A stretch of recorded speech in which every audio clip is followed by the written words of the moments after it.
Di video sebelumnya kita sudah belajar mengenai definisi dari tekanan, yakni gaya dibagi dengan luas bidang yang ditekan secara merata atau homogen oleh gaya tersebut.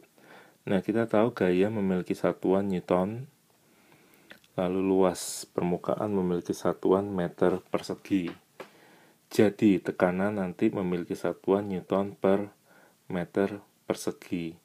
Nah, ini adalah satuan internasional dari tekanan dalam sistem MKS.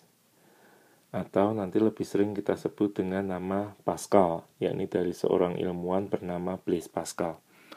Selain itu, ada juga satuan-satuan lain yang digunakan untuk tekanan, misalkan atmosfer, lalu misalkan sentimeter raksa atau sentimeter Hg, lalu juga bar. Nah, sekarang kita akan melanjutkan pembahasan kita, yakni belajar dengan apa yang dinamakan tekanan hidrostatika. Jadi, misalkan kita punya suatu wadah akuarium misalkan, lalu akuarium ini kita isi oleh suatu zat cair air. Nah, kalau kita diminta mencari berapakah tekanan yang ada di alas akuarium ini, maka pertama kita perlu melihat bahwa alas akuarium itu ditekan oleh suatu gaya, yakni dalam hal ini berat dari air yang ada di atasnya atau di dalam wadah tersebut. Jadi tekanan air di alas adalah gaya, yakni berat air dibagi dengan luas. Nah, berat dari air massa dikali percepatan gravitasi. Lalu massa jenis dikalikan volume. Nah, jika kita melihat kembali tadi, misalkan ini air, wadah diisi air, lalu dari permukaan air ini ke alas wadah tersebut ada suatu kedalaman H. Lalu luas dari alas ini adalah A. Jadi volume dari air yang menekan volume air ini adalah sebesar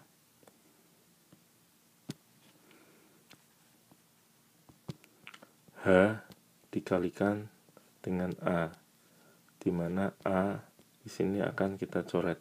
Jadi kita dapati bahwa tekanan yang diakibatkan oleh air pada alas wadah tersebut nilainya sama dengan rho air dikali H dikali G, atau lebih sering kita nanti akan menyatakan atau menuliskan rho kali G kali H, sama saja.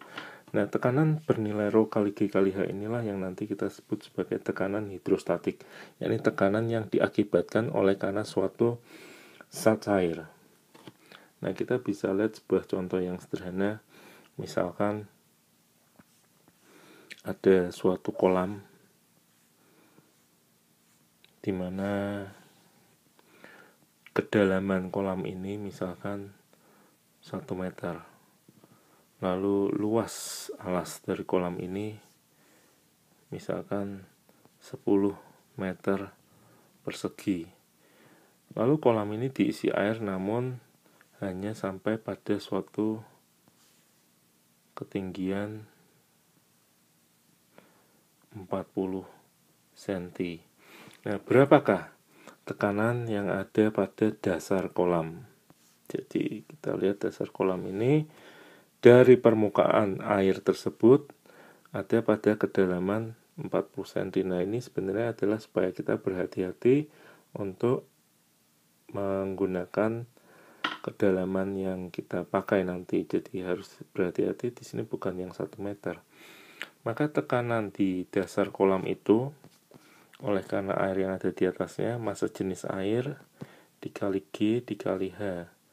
Di sini massa jenisnya kita pakai satuan yang MKS, yakni kilogram per meter kubik. Jadi 1000 kg per meter kubik, lalu dikali dengan gravitasi 10, kita gunakan nilai yang mudah, dikali H-nya. Nah, hati-hati juga bahwa ini masih cm, jadi kita ubah ke meter, 0,4.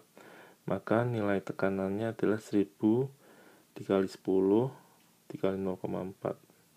Nah, jika tadi satuannya sudah dalam satuan MKS, di mana massa jenis dalam kilogram per meter kubik, lalu gravitasi dalam meter per second kuadrat, dan kedalaman dalam meter, maka tekanan yang didapat adalah dalam satuan Pascal. Jadi sama dengan 4 kilo Pascal.